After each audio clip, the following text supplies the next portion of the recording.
ልንገራችሁ።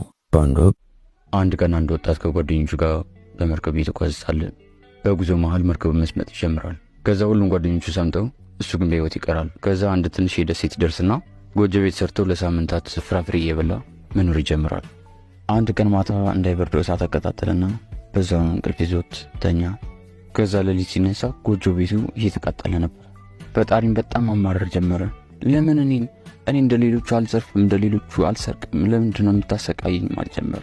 ጌታዬ ሆይ ለምንድነው የምታሰቃየኝ? መጀመሪያ ከቤተሰቦቼን ለየኸኝ፣ ጓደኞቼን ያሳጣኸኝ፣ አሁን ደግሞ ቤቴን ታቃጥለዋለህ፣ ለምን እኔ ላይ ጨከንክብኝ ብሎ አለቀሰ። ሊነጋጋ ሲል አንድ መርከብ ወደ ደሴት መጣና ወጣቱ እየሮጠ ሄደና ካፒቴኑን አገኘው። እንዴት ልትመጡ ቻላችሁ? እዚህ እንዳሉኝ በምን አወቃችሁ አለው። ካፒቴኑም ትላንትና እሳት አየንና ሰው ሊኖሩ ይችላል ብለን የመጣናል። ወጣቱም እያለቀሰ ፈጣሪ መለመን ጀመረ። ምንም አይነት መከራ ቢደርስብን በጭራሽ እንዳናማረር፣ በፈጣሪ ላይ እምነት ይኑራችሁ። ከኛ ከምናስበው በላይ እሱ የሚያስብልን ስለሚበልጥ እንደ ፍቃዳችን ሳይሆን እንደ ፍቃዱ ያኑረን። አሜን።